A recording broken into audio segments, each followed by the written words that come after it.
Hello hi, എല്ലാവർക്കും എൻ്റെ പുതിയ വീഡിയോയിലേക്ക് സ്വാഗതം. ഇന്നപ്പോൾ ബീഫ് കറിയാണ് ഉണ്ടാക്കുന്നത്. അതും നമ്മൾ ഉരുളിയിൽ വെച്ചിട്ടാണ് ഉണ്ടാക്കുന്നത്. ഉരുളിയിൽ ബീഫ് കറി ഉണ്ടാക്കിയാൽ പ്രത്യേക ടേസ്റ്റാണ് അല്ലേ, എല്ലാവർക്കും അറിയാം. അപ്പോൾ ഇന്ന് ഉരുളിയിൽ ഉണ്ടാക്കാമെന്ന് വിചാരിച്ചു. അപ്പോൾ അതിന് വേണ്ടിയിട്ട് ഞാൻ കുറച്ച് സാധനങ്ങൾ ഇവിടെ എടുത്ത് വെച്ചിട്ടുണ്ട്. നമ്മുടെ മസാല, ബീഫിലൊക്കെ ചേർക്കുന്ന കറുകാപ്പട്ട, ഏലക്കായ, കുരുമുളക്, തക്കോലം, അങ്ങനെയുള്ള മസാലകൾ, കുറച്ച് മുന്തിരി, ഉണക്കമുന്തിരി, പിന്നെ തക്കാളി, വേപ്പില, പച്ചമുളക്. ഇപ്പോൾ നമുക്ക് ഫസ്റ്റ് സ്റ്റെപ്പിൽ ഇത്രേ ആവശ്യമുള്ളൂ. അതിനുശേഷം ഓരോരോ സ്റ്റെപ്പുകളായിട്ട് നമുക്ക് കാണിക്കാം. അപ്പോൾ ഇങ്ങനെയാണ് വീഡിയോയിലേക്ക് നമുക്ക് പോവാം. അപ്പോൾ നമുക്ക് തുടങ്ങാം.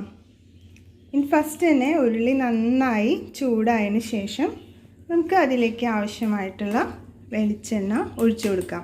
ഞാൻ വെളിച്ചെണ്ണയാണ് കേട്ടോ ഒഴിച്ചു കൊടുക്കുന്നത്. നിങ്ങളുടെ ക്വാണ്ടിറ്റി അനുസരിച്ച് നിങ്ങൾ അതിൽ എല്ലാ സാധനങ്ങളും ചേർക്കുക.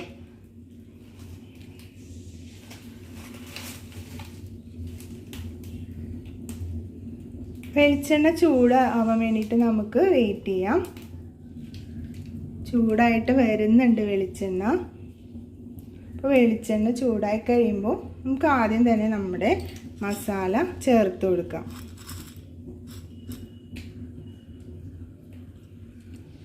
ഈ മസാല കഴുകി ഉണക്കിയതാണ് കേട്ടോ. അതെല്ലാം നമ്മൾ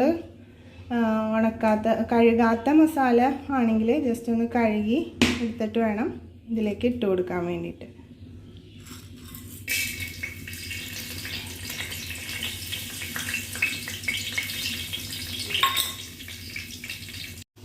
നമ്മുടെ മസാല നന്നായിട്ട് ഇതിൽ കിടന്ന് മൂത്ത് വന്നിട്ടുണ്ട്. ഇനി നമുക്ക് ചേർക്കേണ്ടത് എന്താണെന്ന് വെച്ചാൽ തക്കാളിയാണ്.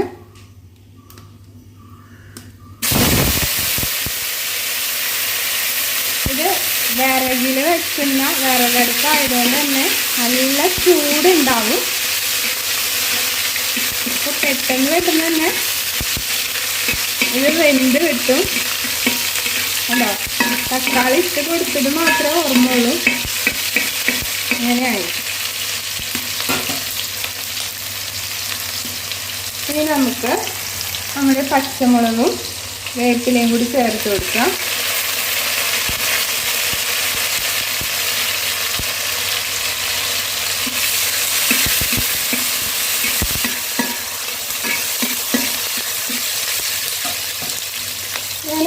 അപ്പോൾ ബീഫ് കഴുകി എടുത്ത് വെച്ചിട്ടുണ്ട്. നെയ്യുള്ള ബീഫ് വാങ്ങിക്കാൻ ശ്രമിക്കുക, കുറച്ചുകൂടി ടേസ്റ്റ് കിട്ടും. അപ്പോൾ ഇനി ഇതിലേക്ക് ബീഫ് ഇടുന്നതിന് തൊട്ട് മുമ്പായിട്ട് നമ്മുടെ മുന്തിരി, ഉണക്കമുന്തിരി കൂടി ചേർത്ത് കൊടുക്കാം. എന്തൊക്കെയോ പൊട്ടി ചേർക്കുന്നുണ്ട്. പച്ചമുളകാണ്. പച്ചമുളക് അത് പൊടിച്ചിടാത്തത് കൊണ്ടാണ് അത് പൊട്ടുന്നത്. അപ്പോൾ ഞാൻ പൊടിച്ചിടാറില്ല, ഇങ്ങനെ തന്നെയാണ് ഇട്ട് കൊടുക്കുന്നത്. നമ്മൾ പൊടിയൊക്കെ ചേർക്കുമല്ലോ. പിന്നെ ഇതധികം മൂക്കാത്ത മുളകാണ്. ഇതിന് എരിവൊന്നും അത്ര ഇല്ല കാര്യമായിട്ട്. മുളക് ഇങ്ങനെ കിടക്കുന്ന കാണാനാണ് എനിക്കിഷ്ടം. ഇനി നമുക്ക് നമ്മുടെ ബീഫ് ഇട്ട് കൊടുക്കാം.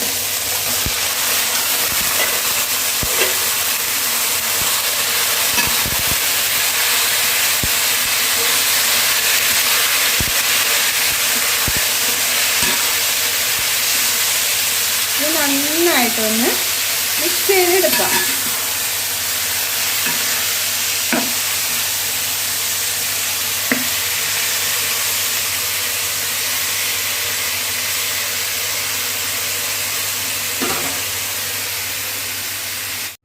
അപ്പോൾ നമ്മുടെ അടുത്ത പരിപാടി എന്ന് വെച്ചാൽ ഇതിലേക്ക് ഉപ്പും കുരുമുളക് പൊടിയും ചേർത്ത് കൊടുക്കലാണ്. ഇതിപ്പോൾ അധികം മൂക്കാത്ത പോത്തയുള്ള ഇറച്ചിയാണ്, അധികം മൂത്തിട്ടില്ല.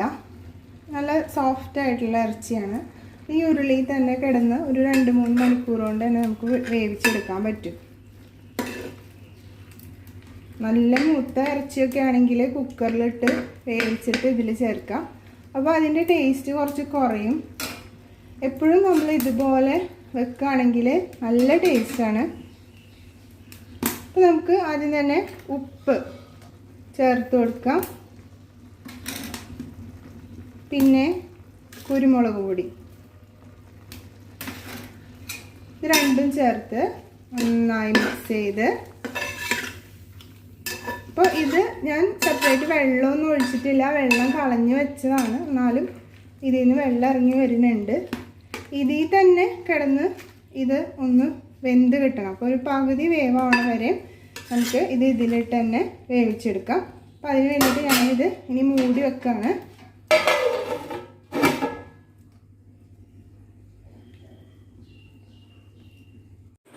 ഇനി നമുക്ക് വേണ്ട എന്താണെന്ന് വെച്ചാൽ ആവശ്യത്തിനുള്ള ചെറിയുള്ളി, അതുപോലെ വെളുത്തുള്ളി, ഇഞ്ചി, ഇതൊക്കെ നമുക്ക് അരിഞ്ഞെടുക്കണം. പിന്നെ കുറച്ച് വറ്റൽമുളക് എടുത്തിട്ടുണ്ട്. അതിലേക്ക് ചൂടുവെള്ളം ഒഴിച്ച് കുറച്ച് നേരത്തേക്ക് നമുക്കത് മാറ്റി വെക്കാം. ഇനി നമുക്ക് ഈ ഇഞ്ചി, വെളുത്തുള്ളി, ചുവന്നുള്ളി അരിഞ്ഞെടുക്കണം. ഇതിൽ സവാള ഇപ്പോൾ ചേർക്കുന്നില്ല. അപ്പോൾ നെക്സ്റ്റ് സ്റ്റെപ്പായിട്ട് നമുക്ക് ഇത് ചെയ്യാം.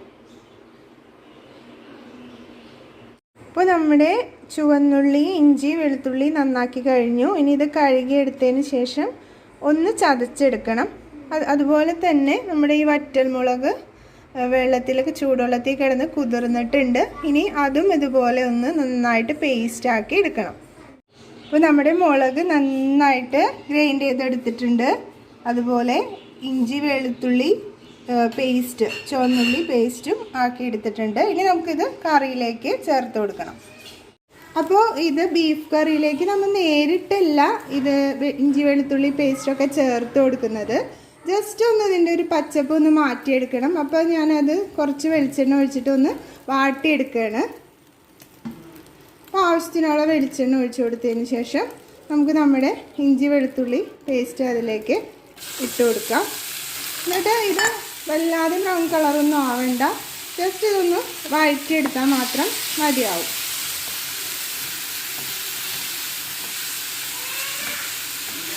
അപ്പോൾ ഇതിൻ്റെ പച്ചപ്പൊക്കെ ഒന്ന് മാറിയിട്ടുണ്ട്. ഇനി നമുക്ക് ഇതിലേക്ക് നമ്മുടെ അരച്ച് വെച്ചിട്ടുള്ള മുളകും കൂടി ചേർത്ത് കൊടുക്കാം.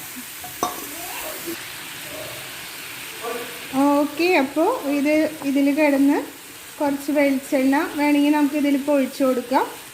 വെളിച്ചെണ്ണ കുറവായിട്ട് തോന്നുന്നുണ്ടെങ്കിൽ അത് നന്നായിട്ടൊന്ന് മിക്സ് ചെയ്തെടുക്കുക. അപ്പോൾ നമ്മുടെ ഈ പേസ്റ്റ് സെറ്റായിട്ടുണ്ട്. ഇനി നമുക്കിത് നമ്മുടെ ബീഫ് കറിയിലേക്ക് ഇട്ട് കൊടുക്കണം. അപ്പോൾ ബീഫ് കറി ഇവിടെ കിടന്ന് നന്നായിട്ട് തിളക്കുന്നുണ്ട്. അതായത് ഇതിൽ കുറച്ച് വെള്ളം ഒഴിച്ചു കൊടുത്തിരുന്നു, അടി പിടിക്കാതിരിക്കാനാണ്. അപ്പോൾ വിറകടുപ്പിലാണല്ലോ ഇത് വെച്ചിട്ടുള്ളത്. അപ്പോൾ നല്ല ചൂടുണ്ട്. അപ്പോൾ കുറച്ച് വെള്ളം ഞാൻ ഒഴിച്ചു കൊടുത്തിട്ടുണ്ട് അടി പിടിക്കാതിരിക്കാൻ വേണ്ടിയിട്ട്. അപ്പോൾ ഇത് ഏകദേശം ഒരു ഹാഫ് കുക്ക്ഡ് ആയിട്ടുണ്ട്. ആ സമയത്താണ് ഞാൻ നമ്മുടെ ഈ പേസ്റ്റ് ഇതിലേക്ക് ചേർത്ത് കൊടുക്കുന്നത്. ഇനി ഇത് നന്നായിട്ടൊന്ന് മിക്സ് ചെയ്തെടുക്കാം. അപ്പോൾ ഇത് മിക്സ് ചെയ്ത് ഇനി ഇതിൽ തന്നെ കിടന്ന് കുറച്ച് നേരം ഒന്ന് വേവണം. ഇത് ബീഫ് നന്നായിട്ട് വെന്ത് കുറച്ച് നേരം എന്ന് പറഞ്ഞാൽ ഈ ബീഫിൻ്റെ കംപ്ലീറ്റ് വെന്ത് കഴിഞ്ഞതിന് ശേഷം നമുക്ക് നമ്മുടെ ലാസ്റ്റത്തെ മസാലയും കൂടി ഇതിൽ ചേർത്ത് കൊടുത്താൽ നമ്മുടെ ബീഫ് കറി റെഡിയാവും. ഇനി നമുക്കിത് മൂടി വെച്ച് തന്നെ വേവിച്ചെടുക്കാം.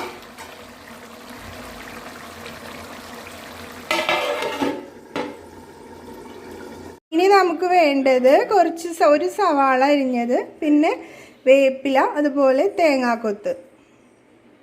പാൻ നന്നായി ചൂടായതിന് ശേഷം അതിലേക്ക് വെളിച്ചെണ്ണ ഒഴിച്ചു കൊടുക്കുക. പിന്നെ സവാള ഇട്ട് കൊടുക്കുക.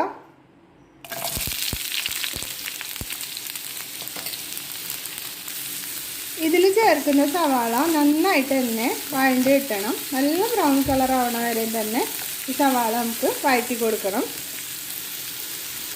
സവാള പകുതി വഴണ്ടി കഴിയുമ്പോൾ അതിലേക്ക് വേപ്പിലയും പിന്നെ നമ്മുടെ തേങ്ങാക്കൊത്തും കൂടി ഇട്ട് കൊടുത്ത് ഒന്നുകൂടി നന്നായിട്ട് ബ്രൗൺ കളർ ആവണ വരെ വഴറ്റി കൊടുക്കണം.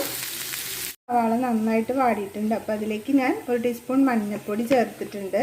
അതുപോലെ മല്ലിപ്പൊടിയും കൂടി ചേർക്കുക. അപ്പോൾ നമ്മുടെ കറി എന്തായെന്ന് നോക്കാം നമുക്ക്. ഓക്കെ, കറിയൊക്കെ വെള്ളമൊക്കെ വറ്റി നന്നായിട്ട് സെറ്റായിട്ടുണ്ട്. അപ്പോൾ ഇതിലിത്തിരി ഉപ്പ് കൂടുതലായ കാരണം ഇടയ്ക്ക് നോക്കിയപ്പോൾ ഉപ്പ് കൂടുതലായിരുന്നു. അപ്പോൾ ഞാനതിൽ ഒരു ഉരുളക്കിഴങ്ങ് മുറിച്ചിട്ടിട്ടുണ്ട്. അപ്പോൾ ഉരുളക്കിഴങ്ങ് ഇടാൻ താല്പര്യമുള്ളവരാണെങ്കിൽ അതിലിട്ടാൽ നല്ലതായിരിക്കും.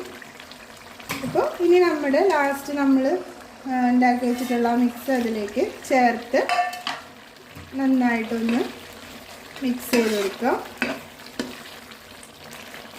ഇത്രയേ ഉള്ളൂ നമ്മുടെ കറി, ബീഫ് കറി.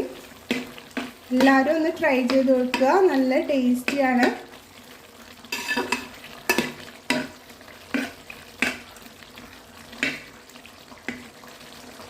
ഇനി ഇതൊന്ന് ഒരു 10 മിനിറ്റ് ഇങ്ങനെ തന്നെ ഇതിൽ കിടന്ന് തിളക്കണം. അതിനുശേഷം ലാസ്റ്റായിട്ട് നമുക്കിതിൽ ഗരം മസാലയും കൂടി ചേർത്താൽ കറി ഫിനിഷാവും. അപ്പോൾ ഞാനിതിലേക്ക് കുറച്ച് ഗരം മസാല ചേർത്ത് കൊടുക്കുകയാണ്. ഗരം മസാല കൂടി ചേർത്ത് നന്നായിട്ട് ഇളക്കിയെടുക്കുക.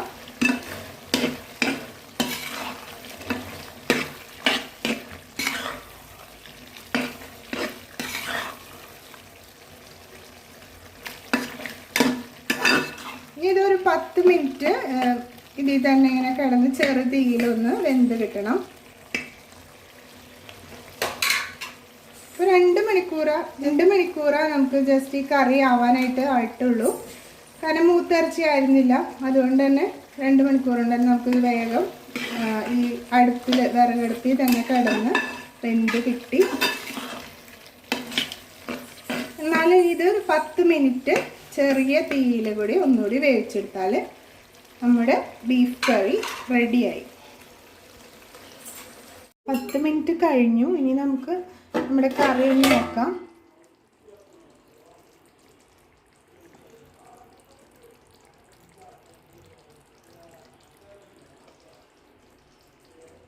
ഓക്കെ, നമ്മുടെ കറി ഇവിടെ റെഡി ആയിട്ടുണ്ട്. ഇനി ഇത് നിങ്ങൾക്ക് പൊറോട്ടയുടെ കൂടെയോ നെയ്ച്ചോറിൻ്റെ കൂടെയോ ഒക്കെ നമുക്ക് കഴിക്കാം. അപ്പോൾ എല്ലാവരും ഒന്ന് ട്രൈ ചെയ്ത് നോക്കണം. എൻ്റെ ചാനൽ ആദ്യമായിട്ടാണ് കാണുന്നതെങ്കിൽ ലൈക്ക് ചെയ്യുക, ഷെയർ ചെയ്യുക, സബ്സ്ക്രൈബ് ചെയ്യുക. അപ്പോൾ എല്ലാവർക്കും ഈ കറി ഇഷ്ടമായിട്ടുണ്ടാവുമെന്ന് ഞാൻ വിചാരിക്കുന്നു. ഒരു പ്രാവശ്യമെങ്കിലും ഒന്ന് നിങ്ങൾ ട്രൈ ചെയ്ത് നോക്കുക. അപ്പോൾ താങ്ക് യു ഫോർ വാച്ചിങ്.